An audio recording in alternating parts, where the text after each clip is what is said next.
নেককার বিবির গুণ ও বৈশিষ্ট্য হলো 4টি। এক নম্বরে নেককার বিবি আমার মায়েরা, যারা প্রজেক্টরের মাধ্যমে আমি গুনাহগারকে দেখতেছেন আমার মায়েরা গভীর কান লাগান। নেককার বিবি যদি হতে চাও মারে, আপনাদের চরিত্র 4টা জিনিসের উপরে চালাইবা। আমার মায়েরা কিয়ামতের দিন নেককার বিবি হিসেবে পরিগণিত হবে। জোরে কন্যা সুবহানাল্লাহ। আমার মায়েরা নেককার বিবি যদি হতে চাও, এক নম্বরে স্বামী যখন বাহির থেকে চলে আসবে আমার মায়েরা পৃথিবীর সব কাজকে ফেলে দিয়া স্বামীর খেদমত করবা, তাহলে কিয়ামতের দিন আমার মায়েরা নেককার বিবি হিসেবে পরিগণিত হবে। জোরে কন্যা সুবহানাল্লাহ। আমার মায়েরা নেককার বিবি হতে হলে স্বামীর খেদমত করতে হবে। স্বামীর খেদমত ছাড়া আমার মায়েরা কিয়ামতের দিন কোন নারী জান্নাতে যাবে না। বলেন না সুবহানাল্লাহ।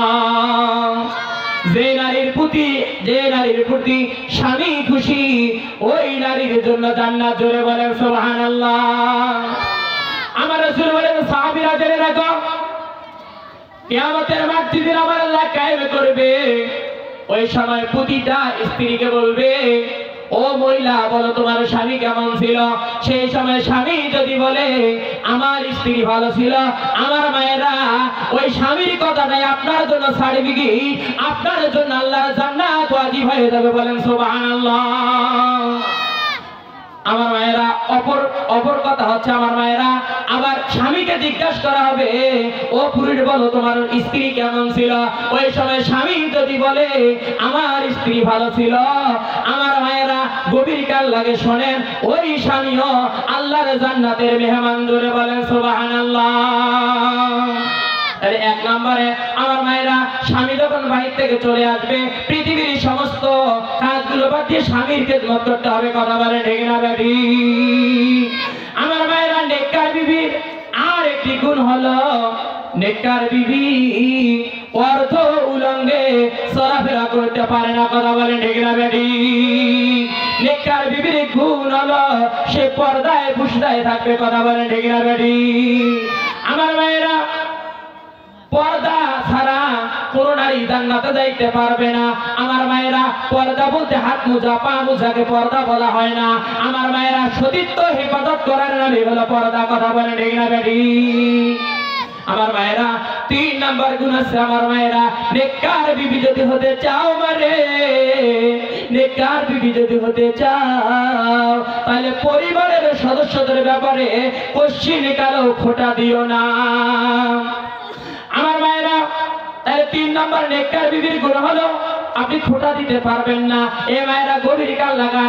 আপনারা এই কামটা প্রায় সময় করে থাকেন। বাবার বাড়ি থেকে কোনো সম্পদ যদি আপনারা আনেন, আনার পরে আপনারা বলেন, স্বামীকে বলেন, এই কালটু কথা কম কম, ঠিক না বেটি?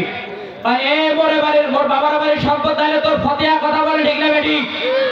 আমার মায়েরা যদি কোনো সময় স্বামী কিংবা পরিবারের সদস্যদের পিছনে যদি কোনো জিনিস খরচ করো আমার মায়েরা, করার পরে যদি এটা খোঁটা দাও, এই মায়েরা তাহলে কিয়ামতের দিন নেককার বিবি হিসেবে পরিগণিত হইতে পারবা না। এই জন্য আমার মায়েরা গভীর কান লাগান। নেককার বিবি যদি হতে চান তাহলে কোনোতেই কিছুতেই খোঁটা দেওয়া যাবে না। কথা বলে ঠিক না বেটি? আমার মাদের আরেকটি গুণ ও বৈশিষ্ট্য, এরা দেখবেন মানুষরা কোনো জিনিস হাওলা দেবে, ধার দিবে, আর অল্প একটু ঝগড়া বাঁচতেই মোর বাড়ি না দে তোর, ঠিক না বেটি? আমার মায়েরা এই কথাটা বলতে আল্লাহ পাক কোরআনে কারিমের আরেকটা আয়াত দ্বারা প্রমাণ করেছে। সূরা মাউনের ভিতরে ওয়ায়ামনাউনাল মাউন। বলেন আল্লাহু আকবার। আমার রব্বুল আলামিন বলছে, বান্দা জেনে রাখ, নিত্য প্রয়োজনীয় জিনিসগুলো মানুষের ধার দাও। যদি তুমি ধার না দাও তাহলে তুমি জাহান্নামী।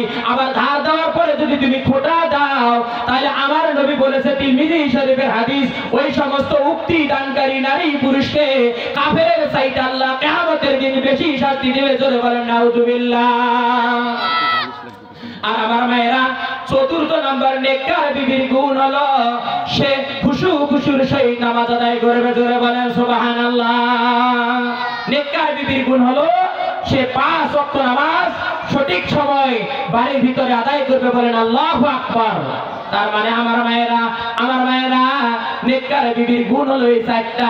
আর অন্য অন্য হাদিস শরীফের মধ্যে আছে আমার মায়েরা, কিন্তু আমি যে হাদিসগুলো পড়ে পেয়েছি কামিল ক্লাসে পড়তে গিয়ে, আমার মায়েরা যে নেককার বিবির গুণ আছে তার ভিতরে এই চারটা গুণ আছে।